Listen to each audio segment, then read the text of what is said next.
This is the Personal Foul Podcast. Got a special guest coming on the show this week, Andrew Bogusch from CBS Sports Radio. You can follow Andrew on Twitter at Andrew Bogusch.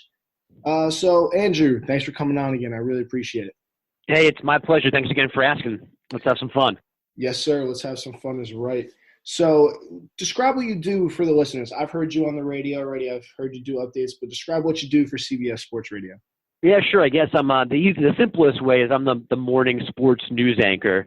So starting at 5:30 a.m. Eastern time all the way through 12:30, I'm on basically every half hour or so with all the latest sports news. But the large chunk of my morning now is with Damon Amendolara, the DA show, which is our new morning drive time show here on CBS Sports Radio. So in addition to doing the sports news on that show, I'm in the studio a bunch, hanging out, being a dope, talking actual sports, whatever's on that day's agenda. And then you can hear me after that during Pat McAfee's show, which is now a new part of the CBS radio family, and then a little bit of Jim Rome after that. Very busy man you are. So we had a very interesting day yesterday of basketball in the association. Great game with the Lakers and Celtics to start off yesterday at 3 o'clock. Jason Tatum looks like he could be something really, really special there in Boston. Boston, after moving on from Kyrie Irving, they didn't know they brought in Kemba Walker.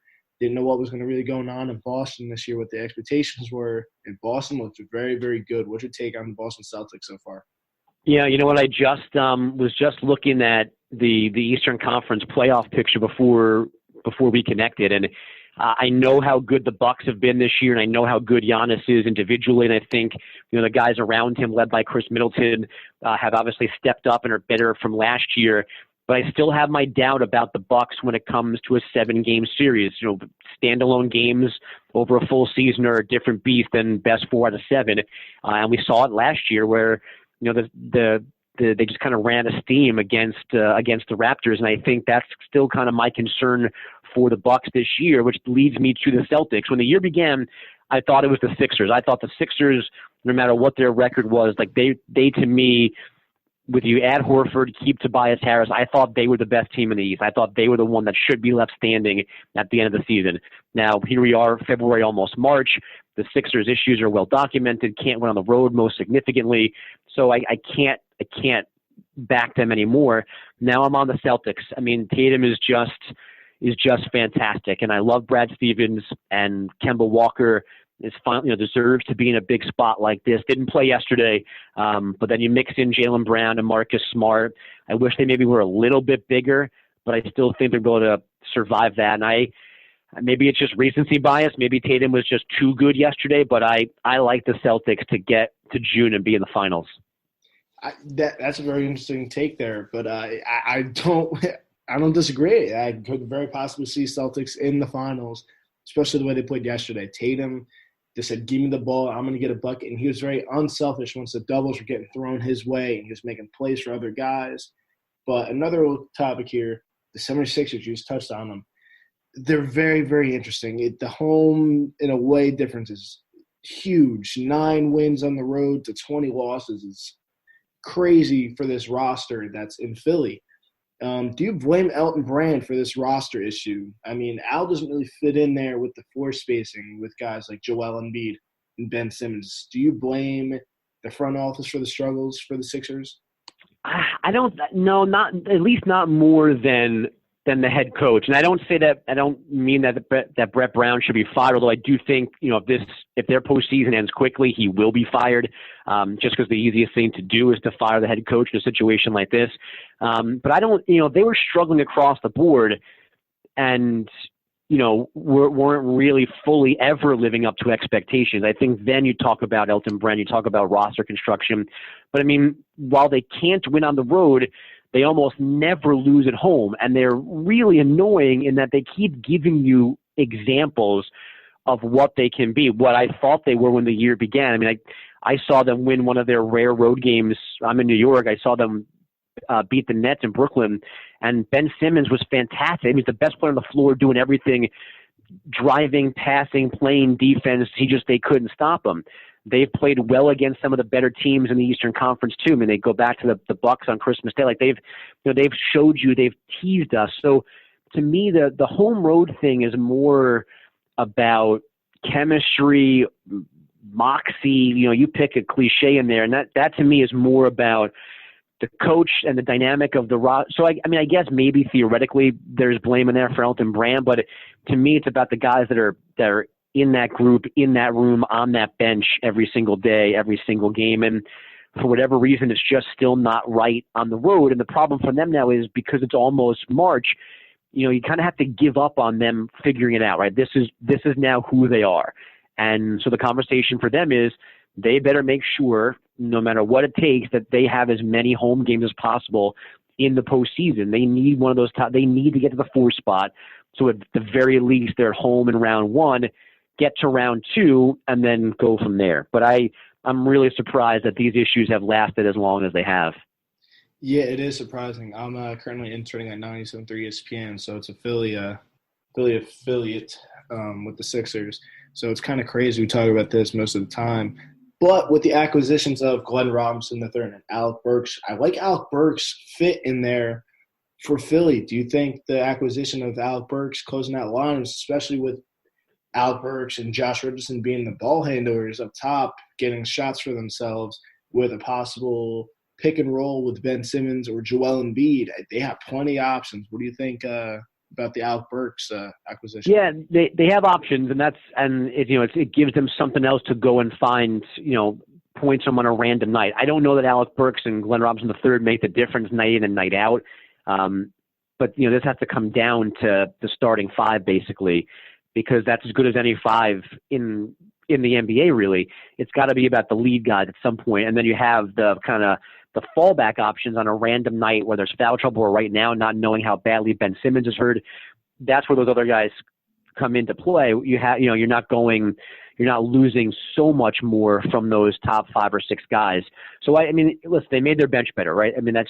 Those are 2 guys that you get on the floor sooner. They certainly have to score some points in the NBA, but I don't want to have to rely on them every single night for something. If they can take turns being impactful, I think that's the best situation for them. I don't want to put too much on the plate for them. But yeah, they needed to do something. They got some guys who can score points in the NBA, and you can never have too many of those guys. But it's about Embiid being happy and producing. It's about Simmons being healthy, and it's about figuring out a way, whoever it takes, to win more road games. Yeah, and then we talk about the East as a whole. In the beginning of the season, we thought the East was going to be a cakewalk and just going to be Milwaukee, and everyone else was really not going to be good. The East has been surprisingly very, very good this season. The Raptors are up there in the number 2 seed. Who would have thought after Kawhi leaves Toronto that the Raptors are up there in the number 2 seed? Yeah, I don't think we're talking enough about that. Because we have focused on the Bucks being as good as they are, 48-8 as we're talking right now. We're flirting with the Celtics coming off of yesterday. We spent so much time as a whole on the Sixers and what's wrong with them. At least here in New York, we are constantly dominated by the Knicks mess, and the Nets not living up to expectations right now. And Kyrie's hurt again. Could Durant possibly play again this year? And you forget that the Raptors have basically not missed a beat. Pascal Siakam's a star. Fred VanVleet has already exceeded, my expectations for him as an NBA player, and has only gotten better with more responsibility on him this year. And then you get to Nick Nurse. He was an afterthought as a head coach last year, and when he took that job, not everybody knew who he was. And what he's done now is kept the ship going here, losing an all-time player. And there they are right now. I picked the Celtics, but you could certainly make a case for the Raptors being the best team over 7 games in the East as well. It really is. From top to bottom, it's an amazing accomplishment by them this year to not fall off at all with Kawhi gone.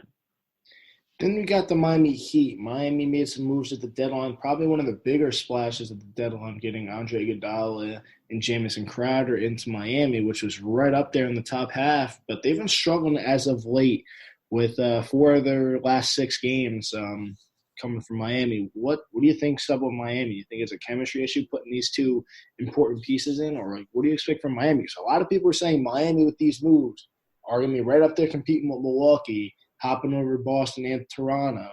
So what's up with Miami? Yeah, I think it's it's chemistry, but not like in a bad way. It just takes time to reconfigure things and figure out where everybody goes and how to play. It's just a long season. I mean, the Heat are good, but they're not a team that is completely incapable of struggling. So I think this is more just a bump in the road here or two, figuring out who plays where, when they play, minutes, rotation. I don't think this is them taking any kind of actual step back in the overall grand scheme of things, which is side by side with the Raptors coming out almost nowhere to be this good. And Adebayo's been amazing. Butler's been real good, and there's been no issues. We never really knew what was going on chemistry-wise in Philly, and then they seemed to kind of tell us what was going on with the way they exchanged words on the way out the door. And then Butler goes to Miami, which was a surprising decision in the first place, and he's got a young roster with some improving guys around him, and he's, by all accounts, been a really good leader, and Spoelstra remains among the elite head coaches in the NBA. And, this is why, the bottom of the East is still annoying and still bad. I mean, the fact that the Bucks clinched the playoff spot last night on February 23rd tells you about the bottom part of the East. But man, when you throw the Heat and the Raptors and the Celtics and the Sixers, or the theory of the Sixers, in with the Bucks, I mean, that second round in the East is going to be a doozy. There's nothing easy for anybody once you get past round one, even if round one might not be that easy. For sure. And we haven't even touched on the Bucks yet. I know you said you like the Celtics, but man, Milwaukee back at it again this season. Giannis having another fantastic season. I just had Matt Babcock on last week. His father's up there in Milwaukee in that front office who drafted Giannis and just went through the process with Giannis. So what have you seen with Milwaukee this season? Because, man, they are good. Yeah, and the thing is that it's obvious, but I mean they don't let themselves get into a funk. I think they've only lost once, and maybe not at all this back-to-back games. You might trip them up one game, but they bounce right back the next time out. They played a game without Giannis because he just had a kid, and Middleton and Bledsoe had huge games. I guess part of my hesitation, and it's probably unfair, is I think too much that it's just Giannis and Middleton, but Eric Bledsoe can play and has played at a fairly high level in this league for a while now. And there's not too much to nitpick when you're 48-8 and you're 6 or 7 games clear of everybody else in the conference. They've all but wrapped up number one in the East alone. And they're going to have, when push comes to shove in most games, they're going to have the best player on the floor in Giannis with a really good number 2 in Middleton and then Bledsoe at number 3. And I feel bad holding back on them because I don't know that I would hold back on any other team that was 48-8. But, last year they spooked us because they just seemed, when things slowed down and things got tighter, and they didn't get blown out by any stretch, but they lost the last 4 games. They flamed out, at least in that regard, 4 straight losses, not all blowouts, and we know how it actually ended in the very last shot. But I mean, they kind of free fell out of the postseason, and at least for me, and I know there are some others, I need to see them get past that conference final hump. I need to see them beat another elite team head to head 4 times out of 7. I think Budenholzer's a great coach. I think the guys around Giannis know how to play with Giannis. I think Giannis is a better outside shooter, relatively speaking. But I still think, I like the Celtics, and I might even like the Raptors, we've already talked about. If talking about winning 4 games out of 7, I need to see it before I can believe it with these Bucks. Do you think it comes down to Mike Budenholzer? We saw some of his teams when he was with Atlanta, with being the number 1 seed there with that fantastic record when he was there in Atlanta, and they got smoked out of the playoffs. Do you think that is kind of a problem? They go too hard in the regular season, Milwaukee, or is it just very young team and played some good teams last year? Yeah, I don't think it's about maybe not having anything left for that conference final or the NBA finals. I think it's just what's on Mike Budenholzer is making this roster and playing at a style that survives in the postseason. This is not yet, a Mike D'Antoni conversation, wondering just how good a D'Antoni team can be in a 7-game series. But I mean, that's Mike Budenholzer's job now, all along the way through what's left of this season, is to get his guys to a spot where they're better at half-court situations, they're better in slugfests, they're better when games are called tighter, when there's a little more defense, maybe a little more physicality. That's his task, is to get these guys ready to do battle against the same guys over and over again, and fight their way through that. So that was the Eastern Conference, and man, we're going to go to the Wild Wild West next year, and it's crazy to look at this whole standings here with the West. Start off with probably the most shocking team out of all of this, the Memphis Grizzlies here at the 8th seed with rookie Ja Morant. They've been incredible to watch. Ja's been fantastic. I think he's getting kind of pushed under the rug here with Zion coming in and taking the show for the Pelicans. Ja Morant's been special there in Memphis. What's your take on Ja? Yeah, I mean he's been awesome. I mean I sat here in New York with Knicks fans begging to get at worst the number 2 pick in the draft last summer. They ended up at number 3, and the ocean between Zion, Ja, and then everybody else in this draft is even bigger than I thought going into the draft last year.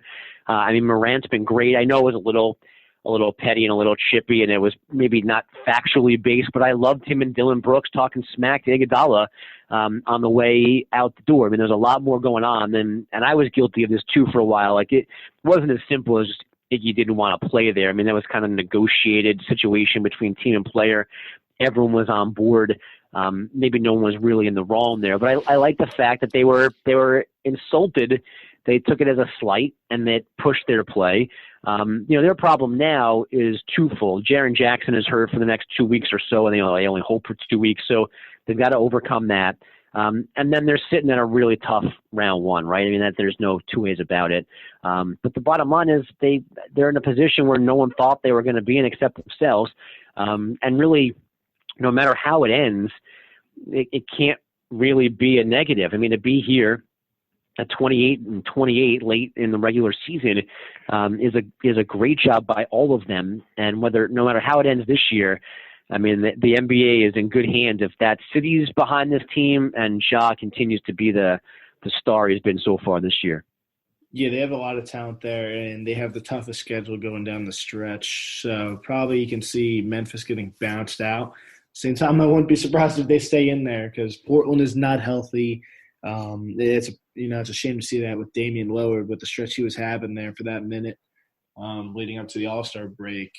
But probably the other most surprising team, and they were supposed to be a bottom dweller this year, the Oklahoma City Thunder at the 6th seed right now with Chris Paul, Shai Gilgeous-Alexander, Steven Adams, Danilo Gallinari, Dennis Schroeder. Those guys all stepping up for the Thunder, and wow, they're 35-22. Who would have thought?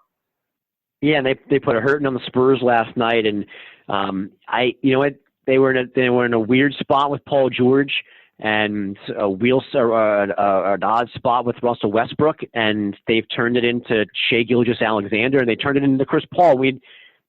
Everyone remembers we didn't know what Chris Paul was going to do when all of this went down, and was he going to show up? And they tried to trade him, and they did, and he showed up, and he's been real good, and he's been producing and leadership wise, and Gilgeous-Alexander will become one of the better all-around players in the NBA. You mentioned Schroeder coming off the bench, the ability to score 20 or 30 points a game.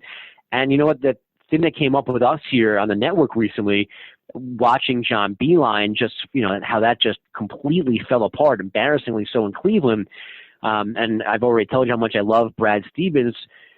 We forget Billy Donovan sitting in OKC as a college coach making the transition to the NBA, and with different rosters and different, talent and different frontline guys. And here they are now at well over 500, sitting in a good spot in the conference, closer to the Jazz and the Rockets than I would think they would have been. But they're only about 2 games behind those two teams. That's like they're the Raptors. They're the Heat of the West. I mean, I don't think anyone really saw this coming, and they've put together a heck of a season so far. And they're going to be a pesky team in round 1 because of the coaching, of the veteran leadership in CP3, and some of these other young guys who can do different things on the floor for them. Do you think Billy Donovan's having the success that he's having this year because he doesn't have those big-name guys like a Russell Westbrook in there who could be very chippy and very loud and outspoken? I won't say the same with Paul George, but do you think that kind of has an effect? Because you saw this year with Brad Stevens not having Kyrie Irving there with the issues that Kyrie brings in the locker room, and you're seeing the success with a quieter guy like Kemba Walker. Is that something that really is going on there with OKC? Yeah, I mean, there's no doubt that less drama is helpful. And I think, again, that part of that is Chris Paul has been a good soldier. I'm sure at first he, didn't want to stay there because like most of us, he didn't see them being a playoff team like this. So, I mean, and you always want talent. I mean, you always want to have Russ or PG3 or PG13, you want to have in theory Kyrie Irving, but those guys in different ways create different problems, so to speak. And when you lose them and get rid of them and they move on, things do become easier. Now, I think some of that benefit is short term because, everybody can kind of relax. Like, okay, that headache is gone, whether it's a guy being a bad teammate or just the uncertainty of where he's going. And, we know he's going to get traded. We know he's leaving, and you're just kind of killing time until that move.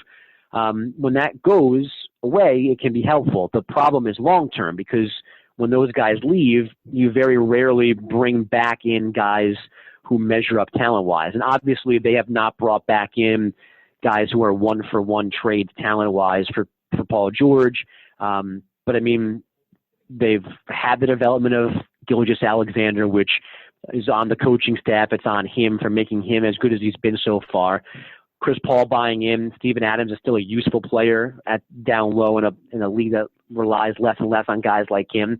And then they have a couple of good bench pieces like Schroeder to come in and all coached together by Billy Donovan. So it has definitely made a difference this year. But I still, long term, there's still things they need to address and kind of half replace from the guys that have left recently if they want to get back to being among the true elites in the conference.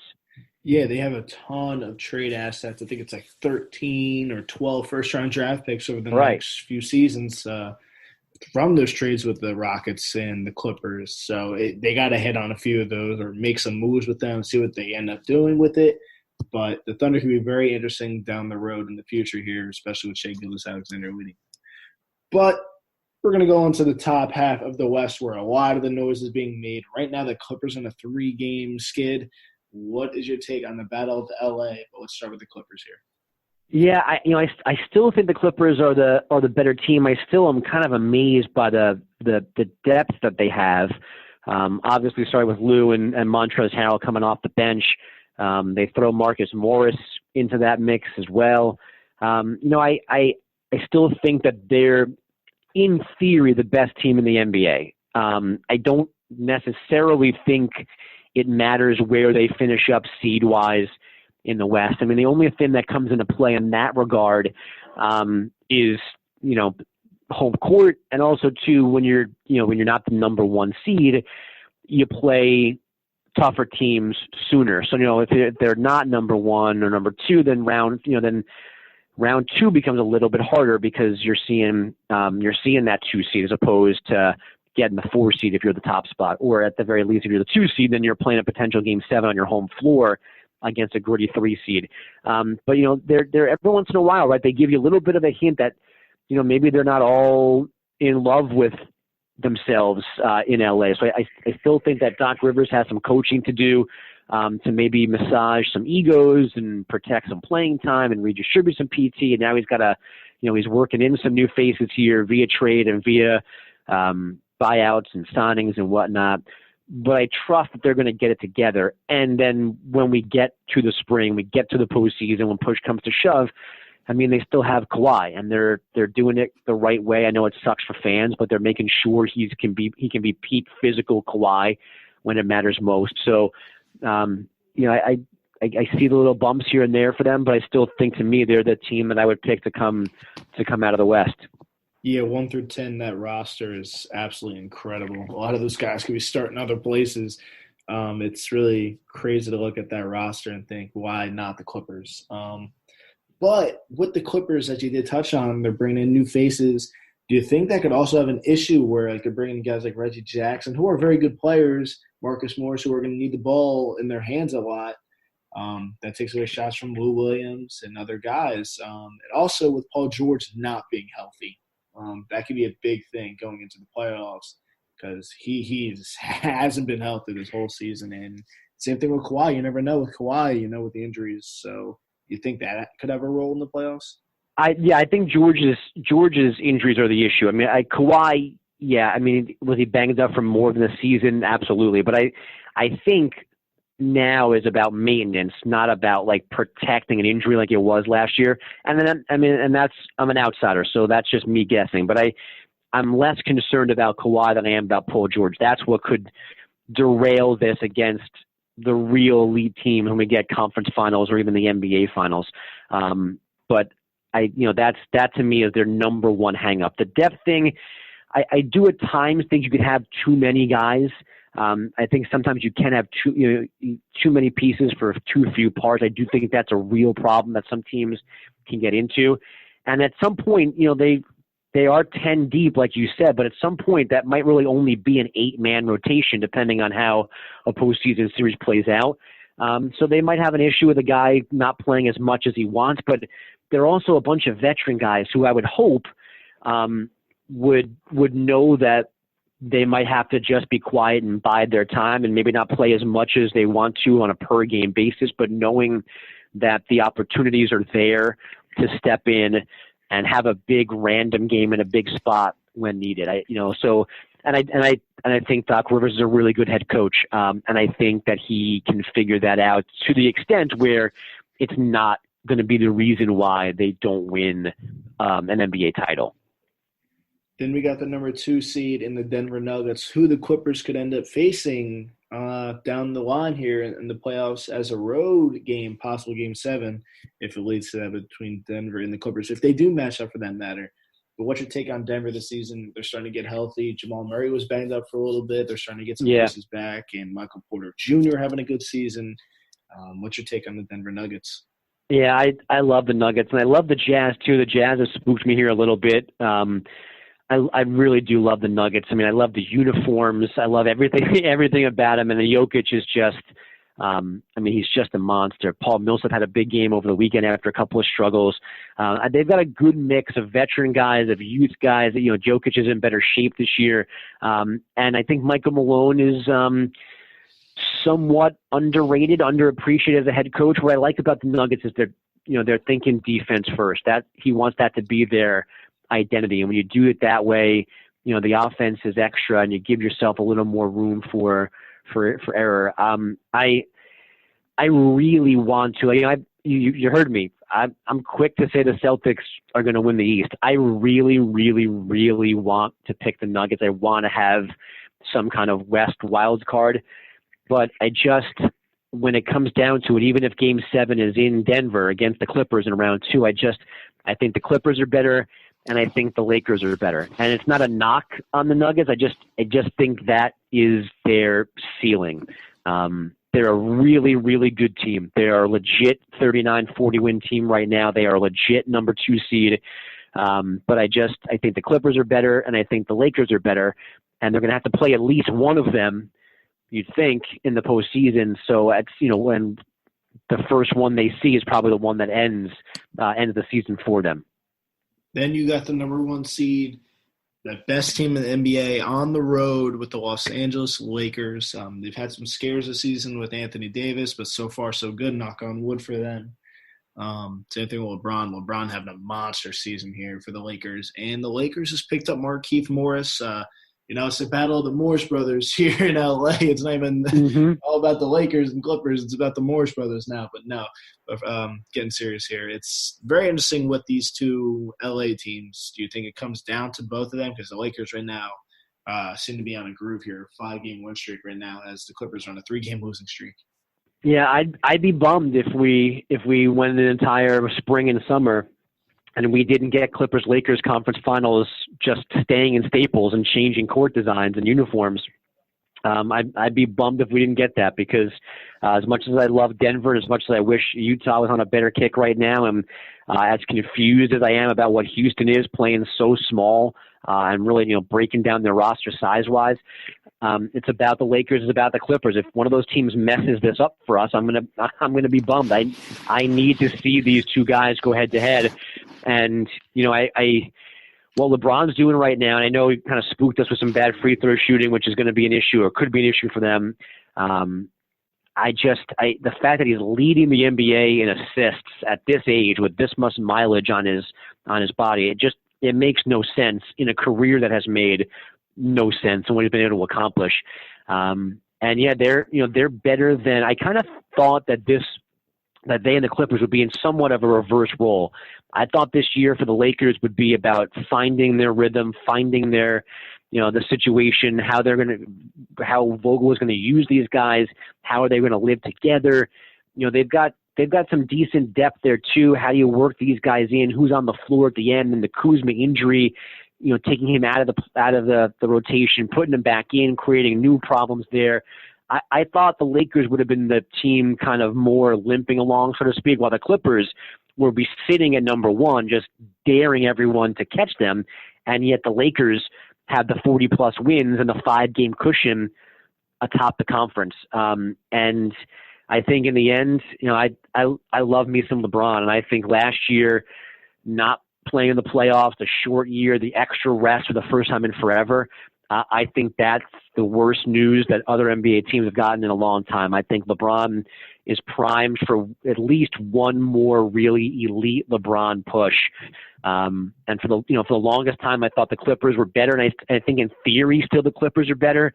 But LeBron's in a spot now where we've very rarely seen him with a full complement of teammates lose series. So if they get there intact with Anthony Davis and Kuzma being useful and impactful, and those veteran guys doing things around those big 2.5, 3 guys, I'm starting to like the Lakers long term this year. Yeah, the Lakers have some nice solid depth, which they didn't really have last season. Not saying it closes up with the Clippers depth because it doesn't at all. The Clippers are loaded on both sides, but the Lakers are starting to get some pieces together. If you saw that game yesterday, Kuzma kind of played it. Kuzma started to play into his role. He was in that spot where it's like, all right, do I shoot the ball? Do I not shoot the ball here? If Kuzma, I think, could shoot, 6 to 7 times, he got 16 points yesterday. Shot very efficiently. He actually did very well on Jason Tatum, for Jason Tatum getting 41 points yesterday. In the fourth quarter, Kuzma actually did a very good job in the beginning of the fourth quarter when they had him on Tatum one-on-one. Tatum didn't score for a few stretches there. Then the Lakers started throwing doubles because they didn't trust Kuzma down the stretch defensively there with KCP throwing doubles at him. But you got to help me with something. You're younger. You know these things more than I do. I'm just a cranky old man. What is up with Kuzma's hair? That is the worst hair I've seen. What's the dye job, the cut like that? What's going on in a league full of great hair? How does that guy get on the court looking like that? What's that about? I'm not 100% sure. I'm a Lakers fan, but me and my roommate talk about it all the time. Like, yeah, what's up with Kuz? And then seeing former teammates of Kuzma and Alonzo Ball when they played the Pelicans a few weeks ago, coming up to him, yeah, you got to lose the hair, my man. Seriously, man, come on now. If I'm telling you look bad, you got some problems. It's a very interesting look there for Kuzma. But, yeah, NBA playoffs can be very interesting here. But at the end of it, who do you got going to the finals? I'm gonna go Celtics Lakers. I'm gonna give us an all-time finals. Like I said a second ago, I'm kind of switching back to LeBron being good enough to overcome the Clippers being maybe a better team from top to bottom. So give me Lakers Celtics, and hopefully we get most of those games over 7 being like what they gave us yesterday afternoon. Yesterday was a treat for us, and I know you got to go, so let's touch on baseball just real quick. What'd you take on the Astros scandal?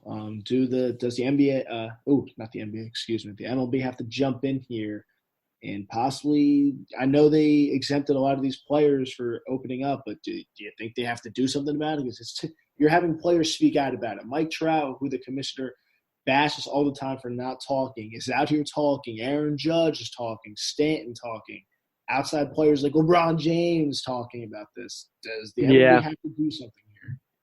No, I think the ship sailed on punishing players. I really do, and I do agree, and I kind of always have. Like I get why they did it. I get they needed to immunity. Like they would have gotten destroyed on appeal. So and even if they could punish the guys, I don't know how you would have figured out who deserved what punishment wise, and then how they would have served all those punishments. In the NBA, if you have a brawl and everybody leaves the bench, you got all these suspensions. Like you can do them staggered, so you have like a regular roster for every single game. I don't know how you would have done that to the Astros. So I get it's never bothered me that the players weren't punished, and part of me does think that.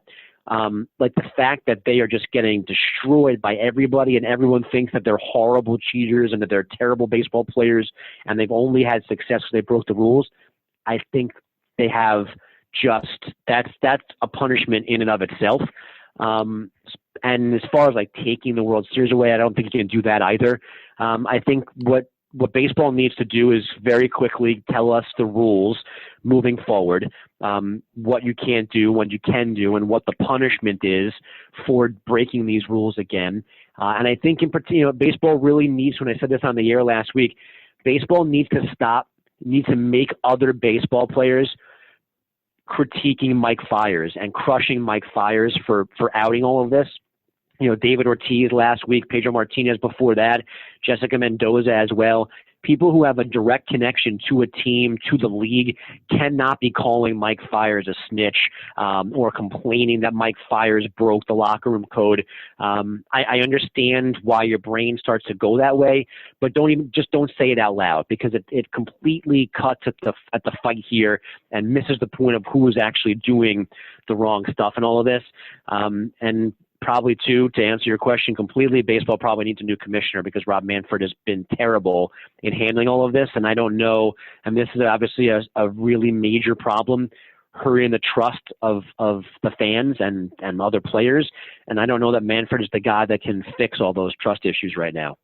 For sure. I'm going to give my piece on it, and then I'm going to have you wrap up your Twitter handle, where people can reach you so we can get you out the door. So I know you're a very busy man, so I appreciate you coming on. But, yeah, I don't know. The MLB, as you touched on, I think the commissioner needs to be out.